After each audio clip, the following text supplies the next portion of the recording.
Base of ম্যাথমেটিক্সে তোমাদের সকলকে স্বাগত। এখন আমি আলোচনা করছি বীজগণিতে প্রাথমিক নিয়ম নিয়ে। আজকে তার দ্বিতীয় পর্ব। ঈশিতা, তুমি গত পর্বে লক্ষ্য করেছো আমি বীজগণিতের প্রাথমিক আলোচনায় যোগ বিয়োগ নিয়ে আলোচনা করেছিলাম, আর বলেছিলাম বীজগণিতে কিন্তু তোমার দুই রকমের সংখ্যা হয়। কি কি সংখ্যা হয়? একটা প্লাস চিহ্নিত সংখ্যা, আবার মাইনাস চিহ্নিত সংখ্যা।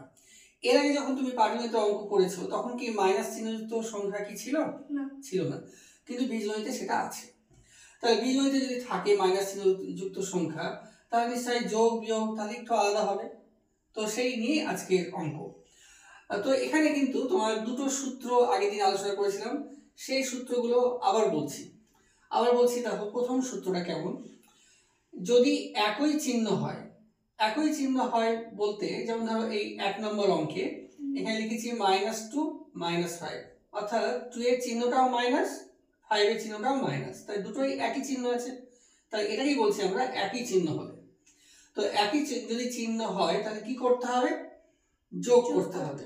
এবং কি চিহ্ন হবে? ওই চিহ্ন, মানে এখানে দুটোই মাইনাস আছে তাহলে মাইনাস চিহ্নই হবে। আর পরেরটা দেখো, আলাদা চিহ্ন হলে মানে একটা যদি মাইনাস হয় আর যদি প্লাস হয়। যেমন ধরো 2 নম্বর অঙ্কে 9 এর চিহ্নটা মাইনাস আর 7 এর চিহ্নটা প্লাস, তাহলে এই অঙ্কের ক্ষেত্রে আমাদের 2 নম্বর সূত্র ফলো করতে হবে। কি বলছে? আলাদা চিহ্ন হলে পরে কি করতে হবে? বিয়োগ করতে হবে। কিন্তু তখন চিহ্নটা কোনটা হবে? চিহ্ন হবে বড় সংখ্যার চিহ্ন হবে। তো এখানে বড় সংখ্যা কোনটা? 9 না 7? আর 9 এর চিহ্নটা কি? মাইনাস, তাহলে তখন মাইনাস হবে। তো এই ছিল নিয়ম।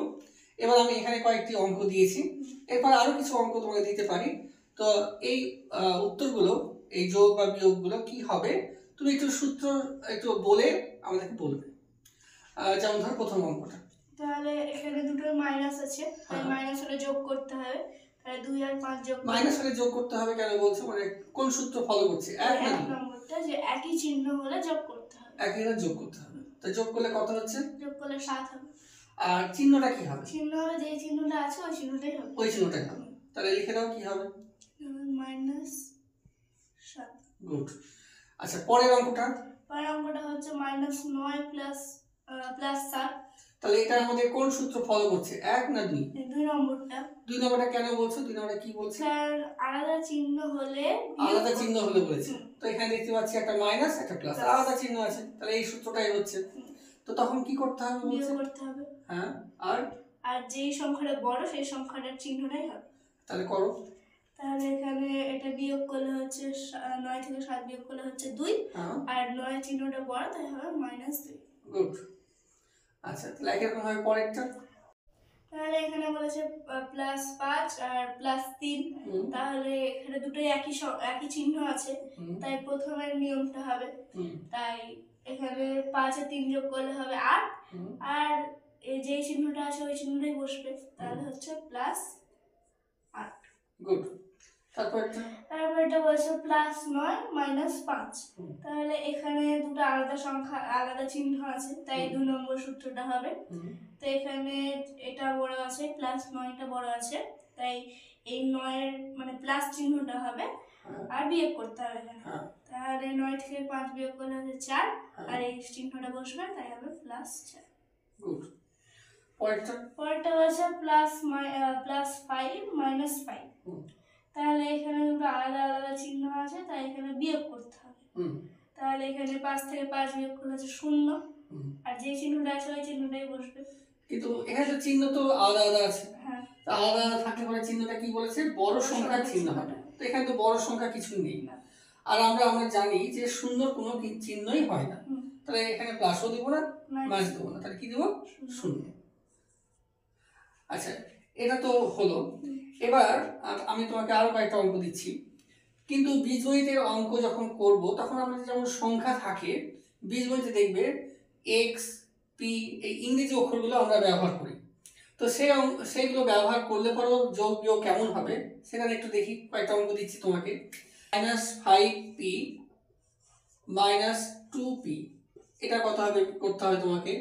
তারপরে -10p +2p সমান, কিংবা ধরো এটা +6x - 5x কিংবা প্লাস 2a প্লাস 3a, তো এগুলো কেমন হবে? তো একটু করে দেখাও। এখানে প্রথমে চিহ্নটা দেখতে হবে, তাই চিহ্নটা দুটো একই আছে, হ্যাঁ। তাই প্রথমে সূত্রটা করতে হবে। হুম। তাহলে এটা যোগ করতে হবে। হ্যাঁ। তাহলে plus 5 minus 5p minus 2p, এটা হবে যোগ করে 7 হচ্ছে 7p। তাহলে 7p হবে। আর চিহ্নটা কি হবে? চিহ্নটা যেটা আছে ওটাই হয়ে যাবে, মানে মাইনাস হবে। তাহলে মাইনাস 7p। গুড। তারপর একটা তাহলে মাইনাস 10p প্লাস 2p, তাহলে এটা হবে হচ্ছে যেটা বড় সংখ্যা ওটার চিহ্নটা হবে, আর এটা বিয়োগ করতে হবে। তাহলে 10 থেকে 2 বিয়োগ করলে হচ্ছে 8, আর 8p হবে, আর এখানে মাইনাস তো বসবে। তাহলে মাইনাস 8p। পরেরটা হচ্ছে প্লাস 6x মাইনাস 5x। যোগ করবে না বিয়োগ করবে? বিয়োগ করব। আর চিহ্নটা কি হবে? চিহ্নটা প্লাস হবে, এটা বড় সংখ্যা, প্লাস দিয়ে দাও। তাহলে প্লাস আর বিয়োগ করো 1x। পরেরটা হচ্ছে প্লাস 2a প্লাস 3a, তো দুটো একই চিহ্ন, তাহলে যোগ করবে না বিয়োগ করবে? যোগ করব। তাহলে প্লাস 5a। হ্যাঁ, থ্যাংক ইউ। তাহলে এভাবে আজকে আমরা যোগ বিয়োগের নিয়মগুলো শিখলাম। আগামী পর্বে বীজগণিতের গুণ বা ভাগ কিভাবে করা হয় তা নিয়ে আলোচনা করব। তোমরা দেখতে থাকো। Thank you.